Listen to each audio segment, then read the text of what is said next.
படித்து என்ன பிரயோஜனம்? படிக்கலைன்னா இந்த உலகத்தில் நமக்கு செய்கிறதுக்கு வேலை இல்லையா? எங்கள் அப்பா வேலை செய்கிற, தோல் ஷாப்புக்கு போகிறேன், ஷூ ஷாப்புக்கு போகிறேன், கம்பெனிக்கு போகிறேன். எங்கள் அம்மா அப்பா அப்படி தானே படித்து எங்களை படிக்க வைக்கிறாங்க. அவர்கள் அப்படி படிக்க வேண்டும் என்பதற்கு, அப்படி படிக்கவில்லை என்பதற்காகத்தானே நம்மை படிக்க வைத்துக் கொண்டிருக்கிறார்கள். அங்கே போனால் அவர்களுக்கு என்னென்ன துன்பங்கள் நடக்கிறதுன்னு தெரிந்து எனக்கு நேர்ந்த துன்பம் என் பிள்ளைக்கு கிடைக்கக்கூடாது என்பதற்காக தானே கான்வென்ட்டில் கொண்டு போய் சேர்த்துருக்கிறாங்க பிள்ளை. அதுங்க எவ்வளோ கவனமாக இருக்குது ஜெயிக்கிறது. அதுங்க கவனமாக இருக்கிறதுனால ஜெயிக்க. நம்ம எப்படிப்பா உதிர்ந்து போகிறோம்? நம்ம எப்படிப்பா ஃபெயில் ஆகி போகிறோம்? ஏன்ப்பா ஃபெயில் ஆகணும்? ஏன்பா பாதிக்கப்படணும்? ஏன்பா அழுவணும்? ஏன்பா மனசு உடையணும்? ஒரு முறை தான் பிறந்தோம், சைன் பண்ணிட்டு தான் போகிறது. என் பிள்ளைகளே, உங்களை யாரை பார்த்து தெரியுமா அச்சப்பட வைக்கிறார்கள்? வெற்றியாளர்களை பார்த்து. நான் நல்லா இருக்கிறேன், நீ நல்லா இல்லை, இது டல், இது ஹையஸ்ட் மார்க் வாங்கிறது, இது டாப்பர், இது டல்லு அப்படின்னு பிரித்து பிரித்து பிரித்து பிரித்து நம்முடைய வாழ்க்கையை ரணகலப்படுத்துகிறாங்க பாரு. அவங்களுக்கு முன்னால் நம்ம ஜெயித்து காட்ட வேண்டும் என்பதற்காகத்தான் குழந்தைகளை. பெற்றோர்களுக்கு சொல்கிறேன், குழந்தைகள் மொத்தம் 3 வகைங்க. குழந்தைகள் மொத்தம் 3 வகை. 1, நல்லா படிக்கும், நிறைய மார்க் வாங்கும், புத்திசாலி, அடி வாங்காது, சூப்பராக இருக்கும். அது நம்ம வீட்டில் இருக்காது, பக்கத்து வீட்டில் இருக்கு. ரெண்டாவது வகை என்ன மாதிரி திறமைசாலி, ஃபெயில் ஆகாது, பாஸ் பண்ணிடும், நல்லா பேசும், டான்ஸ் ஆடும், பாட்டு பாடும், ப்ரைஸ் வாங்கிட்டு வந்து வீட்டில் கொடுக்கும். அதுவும் உங்கள் வீட்டில் இருக்காது. 3வது ரகம்னு ஒன்று. ரெண்டாவது வகை என்ன மாதிரி திறமைசாலி, ஃபெயில் ஆகாது, பாஸ் பண்ணிடும், நல்லா பேசும், டான்ஸ் ஆடும், பாட்டு பாடும், ப்ரைஸ் வாங்கிட்டு வந்து வீட்டில் கொடுக்கும். அதுவும் உங்கள் வீட்டில் இருக்காது. 3வது ரகம்னு ஒன்று இருக்குது, புலி மூட்டைன்னு பேர். அது படிக்கவும் படிக்காது, ப்ரைஸும் வாங்காது, டான்ஸும் ஆடாது, ஒன்றும் செய்யாது. அந்த மாதிரி குழந்தைகள் நம்ம வீட்டில் தான் இருக்கும். கை தட்டி காட்டி கொடுக்குதுங்க பேர். ஆனால் நான் ஒன்று சொல்லட்டுமா? அந்த மாதிரி குழந்தை இருக்கின்ற வீடு பாக்கியசாலிகள் கொண்ட வீடு. ஏன்னா சத்தியமாக சொல்கிறேன், அந்த குழந்தைகளை மட்டும் கவனமாக வளர்த்துட்டிங்கன்னு வச்சுக்கோங்க, இந்த திறமைசாலிகளையும் இந்த அறிவாளிகளையும் நிர்வகிக்க போகின்ற நிர்வாகிகளாக அவர்கள் தான் வருவார்கள். இவங்கெல்லாம் சம்பளம் வாங்குவாங்க, அவங்க சம்பளம் கொடுப்பாங்க. ஆனால் அவர்களை சரியாக நிர்வாகிகளாக ஆக்க வேண்டியது நம் பொறுப்பு. நான் இங்கே பேச வந்தது இந்த 3வது கேட்டகரியில் இருக்கிறீங்கல்ல, உங்களுக்கு தான். உங்களை நான் ஷேப் பண்ணிட்டு போயிடுறேன். என்னுடைய வாழ்க்கையில் என் தமிழ்நாட்டை சார்ந்த எந்த குழந்தையும் பொது தேர்வுன்னு வரும்பொழுது, அது தேர்வை வச்சுக்கோங்க, வைக்காம போங்க, அதெல்லாம் உங்கள் அரசியல் விளையாட்டில் நீங்கள் என்ன வேணாலும் பண்ணிக்கோங்க. ஆனால் எனக்கு முன்னால் நீ எதை போட்டாலும் அதை ஜெயித்து அதை வெளியில் கொண்டு வந்து அந்த மொட்டு போல் நான் உயர்ந்து நின்று மலராக மலர்ந்து காய்த்து கனிந்துதான் என்னுடைய வாழ்க்கையை நான் நிறைவு செய்வேன் என்கின்ற அளவிலே நீங்கள் உங்களை தயார் செய்து கொண்டே இருங்கள். ஒரு பூ கூட உதிர்ந்து விடக்கூடாது. வாழ்க்கையை நான் எப்படி சந்திக்கணுங்கிறதுக்காக உனக்கு நான் சொல்கிறேன். என்னை வச்சு ஒரு ப்ரைஸ் கொடுப்பாங்க சார். எனக்கு அந்த ப்ரைஸை பிள்ளைங்களுக்கு கொடுக்கறதுல விருப்பமே இல்லை. 100% அட்டெண்டன்ஸ். எங்கேயும் கொடுப்பீங்களா சார்? கொடுக்காதீங்க. 100 நாளும் ஸ்கூலுக்கு என்ன பண்ண போகுது தெரியுமா? கோவம் வந்துச்சு எனக்கு போன வாரம். எல்கேஜி குழந்தைங்க, அதுக்கு 100% அட்டெண்டன்ஸுங்க. நான் ஒன்று கேட்குறேன், உங்கள் எல்லாருக்கிட்ட 95 நாள் அனுப்புங்க ஸ்கூலுக்கு, போதும். அந்த 5 நாள் என்ன தெரியும் பண்ணுங்க? காது குத்துக்கு கூட்டு போங்க, கல்யாணத்துக்கு கூட்டு போங்க, சாவுக்கு கூட்டிகிட்டு போங்க, திருவிழாவுக்கு கூட்டிகிட்டு போங்க, வெளியில் கூட்டிகிட்டு போங்க. குழந்தைகளுக்கு உடம்பு சரியில்லை, நான் உடம்பு சரியில்லைப்பா, நீ உன்னை பார்த்துக்கோ. ஒரு நாள் ஸ்கூல் இருக்கிற நாளில் வீட்டில் இருந்தால் எப்படி இருக்கோங்கிறத அவங்களுக்கு சொல்லிக் கொடுங்க. உங்களுக்கு உடம்புநிலை சரியில்லைன்னா அவர்கள் உங்களுக்கு ஒரு வெந்நீர் வைத்து கொடுப்பதற்கு அவர்களுக்கு பழக்கி கொடுங்கள். இது எல்லாம் சேர்த்தது தான் கல்வி. வெறும் மார்க் வாங்கிறது இல்லை. ஆனால் பாஸ் பண்ணிடணும். இப்படிலாம் இருந்தால் பாஸ் பண்ணிவிடுவோமா இல்லையா? ஓவர் ப்ரெஷரில் தான் கோவம் வருது, அப்படி தானேப்பா? Very good. நல்லா சார் டீச்சர் நான் சொல்லக்கூடாதுன்ட்டு. ஃபஸ்ட் மார்க் வாங்குறவளை எனக்கு பிடிக்காது. இப்போ சொல்லு, எத்தனை பேருக்கு இங்கே ஃபஸ்ட் மார்க் வாங்கணும்? ஒருத்தி கை தூக்க மாட்டாள. இப்போ நான் ஒரு வார்த்தை சொல்கிறேன், எல்லாரும் கை தூக்க வைப்பார். யாரெல்லாம் ஃபஸ்ட் மார்க் வாங்குறாங்களோ அவங்கள எல்லாரையும் எத்தனை பேருக்கு ஜெயிக்கணும்? யாரெல்லாம் ஃபஸ்ட் மார்க் வாங்குறாங்களோ அவங்கள எல்லாம் ஜெயிக்கிறதுக்கு சொல்லித்தரேன் குழந்தைகளை. இப்படி தான் ஜெயிச்சவ. நான் 10th ரேங்க்குள்ளே தான் வாங்குவேன். ஃபஸ்ட்டு மார்க் வாங்கினேன், ஃபஸ்ட்டு ரேங்க் வாங்கினேன். சத்யமாமா மேடம் எங்கே இருக்காங்கன்னு யாருக்குமே தெரியாது. ஆனால் 10th ரேங்க் வாங்கினேன் பர்வீன் சுல்தானா எங்கே இருக்கிறேன்னு சத்யபாமா மேடத்துக்கு தெரியும். ஜெயிச்சிருங்கிறேன். நான் எப்படி ஜெயிக்கிறதுன்னு சொல்கிறேன். ஏன் தெரியுமா? இந்த ஃபஸ்ட் மார்க் வாங்குறவங்களை எனக்கு பிடிக்காம போச்சு. அவங்க நல்லவங்க தான், கெட்டவங்கலாம் கிடையாது. என்ன கெட்டவங்க? அவங்க பாவம் நல்லவங்க தான். எனக்கு எரிச்சல் பண்ணுவாங்க என்ன. அதனால் எனக்கு பர்சனலாக பிடிக்காம போச்சு. அது என்ன செய்வாங்க தெரியுமா? கிளாஸ் ரூம் நுழையும் போது கேட்பாங்க என்கிட்ட. இந்த ஃபஸ்ட் மார்க் வாங்குற, செகண்ட் மார்க் வாங்குற 2 பொண்ணுங்க இருக்கும், 2 பேரும் சேர்ந்து தான் இருப்பாங்க. கிளாஸில் நுழையும் போது கேட்குங்க அந்த பொண்ணு என்கிட்ட, பர்வீன் இங்கே வா, என்ன படிச்சிட்டியா? அது எதுக்கு தெரியுமா? என்னை பார்த்து கேட்குது. நான் அவகிட்ட கேட்கணும், நீ படிச்சிட்டியா? ஒரு பதி ஒன்றுமே படிக்கலப்பா. ஒன்றுமே படிக்காம தான் நீ ஃபஸ்ட் மார்க் வாங்குறியா? ஏன் பொய் சொல்கிற? ஒன்றுமே படிக்கலப்பா. நான்லாம் ஒன்றுமே படிக்காமல் இருந்தா ஃபஸ்ட் மார்க் வாங்கலான்னு போய் படிக்காமல் போய் ஃபெயில் ஆகியிருக்கிறேன். போய் இந்த சாதனையாளர்கள் வெற்றியாளர்களை பார்த்து என் குழந்தைகளை பயப்படாதீர்கள். அவர்கள் பயமுறுத்துவார்கள். பயப்படாத, நீ ஜெயிக்கிறதுக்கு வழி சொல்லிட்டு போற. அல்ல டீச்சர், மாலதி 40, ஜெய்புனிசா 45, சுரேஷ் 50 அப்படி இப்போ சொல்லி கொடுப்பாங்க. சொல்லி கொடுப்பாங்க மார்க்கை. அதில் இந்த 98 இருக்குதுல்ல, 98. Very good. Clap class clap. அது எந்திரிச்சு நிற்கும் கிளாப் பண்ணுற வரைக்கும். கூச்சமே இருக்காது அதுக்கு. அது ஃபுல்லாக கைத்தட்டல் வாங்கிட்டு பார்த்துருக்கியா? இரு, நான் அவளை ஜெயிக்க சொல்லி கொடுக்குறேன். இரு, அதுக்கு தான் நான் ட்ராவல் பண்ணுறேனே. என் பிள்ளைகளே, உங்களை யாரை பார்த்து தெரியுமா அச்சப்பட வைக்கிறார்கள்? வெற்றியாளர்களை பார்த்து. நான் நல்லா இருக்கிறேன், நீ நல்லா இல்லை, இது டல், இது ஹையஸ்ட் மார்க் வாங்குறது, இது வந்து டாப்பர், இது வந்து டல்லு அப்படின்னு பிரித்து பிரித்து பிரித்து பிரித்து நம்முடைய வாழ்க்கையை ரணகலப்படுத்துகிறாங்க பாரு. அவங்களுக்கு முன்னால் நம்ம ஜெயித்து காட்ட வேண்டும் என்பதற்காகத்தான் குழந்தைகளை. எப்படி ஜெயிக்கிறதுன்னு மட்டும் சொல்கிறேன். ஒரு ஸ்ட்ராட்டஜி சொல்லி தந்துட்டு போகிறேன். I know you are with me. எந்த வாய் நம்மளை திட்டுதோ அந்த வாயை மட்டும் நல்லா அப்படி பார்த்து வச்சுக்கோ. என் கிளாஸில் என் கெமிஸ்ட்ரி மிஸ் என்னை பார்த்து திட்டிக்கிட்டே இருப்பாங்க. இங்கேயுமா இந்த கைத்தட்டெல்லாம் என் கெமிஸ்ட்ரி மிஸ்ஸுக்கு இல்லை. அந்த என் கெமிஸ்ட்ரி மிஸ் என்னை பார்த்துட்டுல, நான் இதை எத்தனையோ தடவை சொல்லியிருக்கேன், உங்களுக்கு புதுசுங்கிற நான் சொல்கிறேன். நான் அப்படி நிற்பேனா? எனக்கு ஃப்ரெண்ட்ஸு கிடையாது, எல்லாம் ஃபேன்ஸு. என் கிளாஸ் அதுங்கெல்லாம் ஃபெயிலு, நான் மட்டும்தான் பாஸு. இது ஏன் சொல்கிறேன் தெரியுமா? ஃபேனாக இருந்தால் ஃபெயில் ஆயிடுவேன். ஃபேனாக இருக்காத, ஃபேனை உருவாக்கிக்கோ, பாஸ் பண்ணிடுவேன். சின்ன சின்ன ஸ்ட்ரோக்ஸ் தான். அம்மா பேசிகிட்டே இருக்கிற சின்ன சின்ன ஸ்ட்ரோக். சிரி கடந்துடாத, கவனம். சரியா? அதுங்க எவ்வளோ கவனமாக இருக்குது ஜெயிக்கிறது. அதுங்க கவனமாக இருக்கிறதுனால ஜெயிக்க. நம்ம எப்படிப்பா உதிர்ந்து போகிறோம்?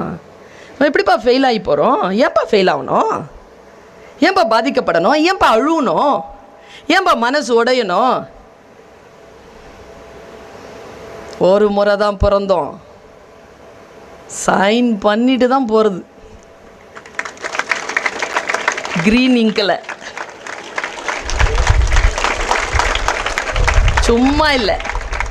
அது எப்படி பண்ணுறதுன்னு மட்டும் சொல்கிறேன். என் கிளாஸில் 98 வாங்குமா ஒரு பொண்ணு. எப்போ நல்ல மார்க் வாங்கினா நல்லா எழுதுனா மார்க் போட வேண்டியது தானே. 98. ஆனால் கிட்ட வரும், மிஸ் இந்த 7 மார்க் கொஸ்டின்க்கு 5 மார்க்ஸ் போட்டிருக்கீங்க மிஸ். நீயே போட்டுக்கோ, தப்பாக இருக்குன்னு சைன் பண்ணுறேன். போய் அழும் அழும் அழும். 98 வாங்கினதுல சந்தோஷம் இல்லை, இந்த 2 மார்க்குக்கு அழும் அழும். அப்படிங்க அப்பா, அது பக்கத்தில் ஒன்று உட்காந்து சிரிச்சுக்கிட்டே இருக்கும். அது மொத்தமாகவே 2 தான் வாங்கிடும். அந்த 98 சொல்லுது, எதுக்கு எங்கள் அப்பா திட்டுவார் அப்படி அழுவுது. இதில் சி லூஸு, இதுக்கு இல்லாமல் அழுவாங்க. எதுக்கா திட்டுவார் அப்பா? 2 மார்க் எங்க, 2 மார்க் எங்கன்னு கேட்டு திட்டுவார். என்கிட்ட இருக்குன்னு சொல்லு. இதுக்கு 2 மார்க் வாங்கிக்கிட்டு சிரிக்கக்கூடாதுன்னு தெரில, அதுக்கு 98 வாங்கிட்டு அழக்கூடாதுன்னு தெரில. 98 எப்படி ஜெயிக்கிறதுன்னு சொல்கிறேன். நீ எவ்வளோ வாங்கடா? லோயஸ்ட் மார்க் சொல்லு, இப்போ ஜெயிக்க வைக்கிறேன். 30 வாங்கிக்க, 98 பார்த்துக்க. 98 நல்லா பார்த்து வச்சுக்கோ. வீட்டுக்கு வந்து உன் பேப்பரை பாரு. 1 வேர்ட் மார்க்கில் மட்டும் கான்சன்ட்ரேட் பண்ண அந்த டெஸ்ட்டில். மற்றதெல்லாம் பேசு, இந்த மற்றதெல்லாம் எப்படி படிக்கிறியோ சாதாரண, ரொம்ப ஸ்ட்ரெஸ் பண்ணிக்காத. பாருப்பா, நான்லாம் நீலாம் மீன் கடலில் தான் நீந்துவோம், மரம் ஏற முடியாது. 98 வாங்க முடியாது. 75 80 வாங்கலாம்ல? வாங்கலாமா இல்லையா? வாங்கிடுவோம். நான் அதை எப்படி வாங்குறதுன்னு சொல்லித்தரேன். ரொம்ப ஈஸி. எப்படி பாரு, நான் அப்படி தான் வாங்கினேன். நான்லாம் ரொம்ப ஆவரேஜான பொண்ணு, ரொம்ப ஆவரேஜ் நான். ஆனால் ஆவரேஜ் அப்படிங்கிற ஒரு வார்த்தை இருக்கு இல்லையா, எனக்கு புரிந்த பொழுது என்னுடைய பீக் என்னங்கிறத நான் புரிஞ்சுக்கிட்டு அப்படியே வரும்பொழுது 58% தான் 10th. நான் எம்ஏ முடிக்கும்பொழுது யூனிவர்சிட்டி ரேங்க். அந்த ஸ்ட்ராட்டஜி மட்டும் சொல்லி தந்துடுறேன். என்ன செய்யினா, இந்த 30 வாங்கியிருக்கல்ல, அடுத்த எக்ஸாமில் 32 வாங்கு, ஃபெயில் தான் பரவாயில்ல. Don't worry about the result, worry about the progress. 30 32 வாங்க. பக்கத்தில் பார்த்து எழுதாத. ஏன்னா கரெக்டாக படிச்சிருப்பேன், பக்கத்தில் பார்த்து தப்பாக எழுதுவேன். நாம் ஒரு நம்பிக்கை, பக்கத்தில் இருக்கிறவன் நம்மளை விட நல்லா படிக்கும்ன்ட்டு. அவன் நல்லா படித்தா எதுக்கு நம்ம பக்கத்தில் வந்து உட்கார்றா? நம்பாத. கொல்லைக்கு போகும்போதும் தேர்வுக்கு போகும்போதும் கூட்டு உதவாது. யாரையும் சேர்த்துக்காத கூட. கம்பைன் ஸ்டடீஸ் தான், நாட் எக்ஸாமினேஷன். எக்ஸாமினேஷனில் ரொம்ப அழகாக நீ வந்து எக்ஸாமினேஷனை எப்படி எதிர்கொள்கிறதுன்னு பாரு. 32 வாங்க. அடுத்த ஒரு தேர்வில் 1 மார்க் அதை அதிகமாக வாங்க. ஜியாதான்னு வந்துருச்சு தமிழ், என்னுடைய உருது வந்துருச்சு. என் குழந்தைக்கு நான் இப்படி தான் பேசுவேன். என் குழந்தைகள் இல்லையா நீங்களும், அதனால தான் இப்படி பேசுகிறேன். 33 வாங்க. அதில் ஃபெயில் தான். அடுத்ததில் 34 வாங்க அடுத்த டெஸ்ட்டில். சரியா? அந்த வாரத்திலேயே நீ 4 மார்க் அதிகம் வாங்கியிருக்க. அந்த 4வது நாள் நீ வந்து அந்த 98 இருக்குல்ல, அவளை பாரு, அவள் 94 வாங்கியிருக்கலாம். அவள் தான் அப்போ கிளாஸ் ஃபஸ்ட்டு. அவள் தான் 90க்கு மேலே வாங்கினா. அவள் தானே 94ன்னு வச்சுக்கோயேன். ஆனால் ஜெயிக்கிறவன் நான் சொல்கிறேன், 98லேருந்து 94 அவள் தோக்குறா. 30லேருந்து 34 நீ ஜெயிக்கிற. ஜெயிக்கிறது இப்படி தான் குழந்தைகளை. உன்னை நீயே ஜெயிச்சிட்டே போ. அதனால தான் உன்னுடைய ரிப்போர்ட் கார்டு இருக்குல்ல, அதுக்கு என்ன பேர்? Progress report. What is the meaning of progress? You progress yourself, you progress, you show progress. 30லேருந்து 32 30. நான் சொன்னல, அந்த கெமிஸ்ட்ரி டீச்சர் என்னை பார்த்து எப்போ பார்த்தாலும் திட்டிக்கிட்டு, ஆனால் பேரழகாக இருப்பாங்கடா. ஆனால் அழகானவங்க திட்டினா கூடுதலாக கோவம் வரும். உள்ள அழகாக இருக்கிறல்ல, நல்லா பேசலாம்ல அப்படின்னு தோணும். அந்த அம்மா திட்டிக்கிட்டே இருக்குமா என்ன? அதுவும் எப்படி தெரியுமா திட்டம்? இப்படி வாயை இப்படி வச்சுக்கோ. அழகாக இருப்பாங்க அப்போ கூட, அவங்க உருப்பட மாட்டான் அப்படிம்பாங்களா? நீ பார்ப்பேன் நானும், எப்படா இந்த அம்மாவை ஜெயிக்கிறது. நான் எப்படி தெரியுமா ஜெயித்தேன்? அந்த அம்மா ரிட்டையர் ஆகிறதுக்குள்ளே அந்த ஸ்கூலுக்கு சீஃப் கெஸ்ட்டாக போயிட்டு வந்துட்டேன். அப்படி தானேப்பா ஜெயிக்கணும். நம்மளை திட்டவங்களுக்கு முன்னால் அழுது தோத்து போகிறதா? கையை காலை உடைச்சிக்கிறதா? உயிரை விட்டுறதா? என்னை திட்டுனல்ல, உன்னை ஒரு வழி பண்ற. எப்படி தெரியுமா? உன் எல்லைக்கு அடங்காத அளவில் என்னை உயர்த்தி காட்டுகிறேன் பார் என்று யார் சொல்கிறோமோ அவர்கள்தான் முன்னால் இருக்கின்றவர்களை ஜெயிக்கிறோமே தவிர தாழ்ந்து போகின்றவர்கள் இல்லை. எந்த ஒரு டீச்சராவது உங்களுடைய அவங்க வாயிலிருந்து ஏதேனும் ஒரு வார்த்தை, கெட்ட வார்த்தையோ அல்லது உன்னால் முடியாதுன்ற வார்த்தையோ வந்துடுச்சுன்னா அந்த வாயிலிருந்து பாராட்டுரை வாங்காமல் ஓயாது. நான் ஒரு விஷயத்தை சொல்றேன், இந்த உலகத்திலேயே அற்புதமான ஒரு வாய்ப்பு மனித பிறவி. அதிலும் அற்புதமான வாய்ப்பு படிக்க தெரிந்த பிறவி. படிக்க தெரியும்லப்பா நம்மள. பாருங்களேன், நான் லிட்ரேச்சர் ரொம்ப படிப்பேன். 2500 வருஷத்துக்கு முன்னால ஒரு மன்னன், ஆரிய படை கடந்த பாண்டியன் நெடுஞ்செழியன், ஒரு பாட்டல சொல்றான்ப்பா, உன்னை பத்தி என்னை பத்தி சொல்றான்ப்பா. உற்றுழி உதவியும் உருபொருள் கொடுத்தும் பிற்றை நிலை முனியாது கற்றல் நன்று. என்ன வார்த்தை அது?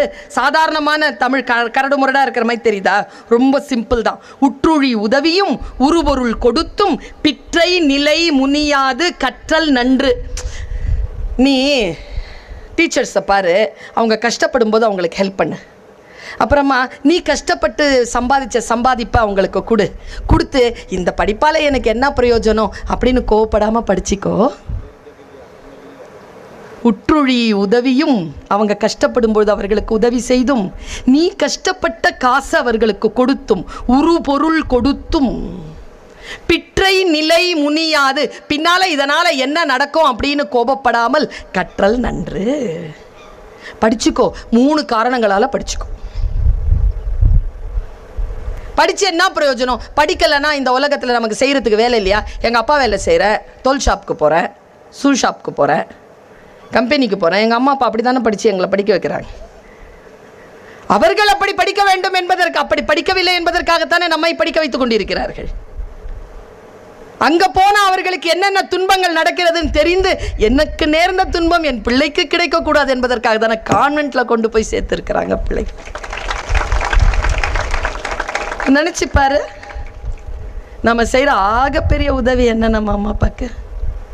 பாரு, ஜெயிக்கிறவங்கள பாரு, அதுங்களுடைய ஆட்டிடியூடை கவனி, கொஞ்சம் அதை பின்பற்று, உருப்பட்டுருவேன். ஆனால் கூட யாரை தெரியுமா வச்சுருக்குறோம்? நம்மளை விட லோயர்ஸை தான் வச்சுருக்குறோம். கூட நம்மளை விட ஹையாக இருக்கிறவங்களோட பழகு, ஏதாவது கற்றுக்குவேன். நம்ம கீழே லோவாக இருக்கிறவங்கள ஒன்றை கூட வச்சுக்கோ. நீ ஹையாயிரு, நீ ஐயா இருந்து அதை உயர்த்து. அது கூட சேர்ந்து நீயும் தாழ்ந்து போயிடாத. பேரண்ட்ஸ்க்கு சொல்ற, இதுங்களை நம்பாதீங்க. இதுகளுக்கு 2 ஃபேஸ் இருக்குது. பாட்ஷா படம் பார்த்தீங்களா? அவர் உள்ள நுழைஞ்சு சொல்வார்ல, என் பேர் மாணிக்கம், எனக்கு இன்னொரு பேர் இருக்கு. டபுள் ஃபேஸ் எல்லாம். இந்த டபுள் ஃபேஸ் யாருக்கு தெரியுமா? தெரியும், டீச்சர்ஸ்க்கு தான் தெரியும். என் பிள்ளை பொய்யே சொல்லாது, சொல்லும். 4 பேரோட சேர்ந்து தான் என் பிள்ளை பாழா போறான். அந்த 4த்துக்கு லீடரே அவன் தான். நீங்க எங்க கிட்ட வாங்க. நான் பெற்றோர்களுக்கு சொல்றேன், உங்க குழந்தைகளை நீங்க முதல்ல புரிஞ்சுக்கோங்க. நான் காலையில் கூட இந்த டீச்சர்ஸ் கிட்ட சொன்னேன், சிற்பிகள் நாம் ஒரு சிற்பத்தை செதுக்கிறதுக்கு ஒரு கல்லை எடுக்கிறோன்னா அந்த கல்லினுடைய இயல்பை தெரியாமல் அதை செதுக்க முடியாது, நம்மளால உடஞ்சிரும். அதன் இயல்பு தெரிய வேண்டும் என்றால் நமக்கு தெரியாது, பெற்றோர்களுக்கு தெரியாது. அதனால் தான் ஆசிரியர்களை நம்பணும். ஆசிரியர்களிடத்தில் வந்து கேளுங்க, உங்க குழந்தை எங்க தப்பு பண்ணுது, எங்க நல்லா இருக்குது, எந்த குணத்தில் உங்கள் குழந்தை உயர்ந்திருக்கிறான், எந்த விஷயத்தில் அந்த குழந்தைக்கு இன்னும் கொஞ்சம் ஹெல்ப் வேணும்ன்றது கேளுங்க. இப்போல்லாம் வந்து என்னையோ உங்களையோ வளர்த்தது போல் இந்த குழந்தைகளை வளர்க்க முடியலையே.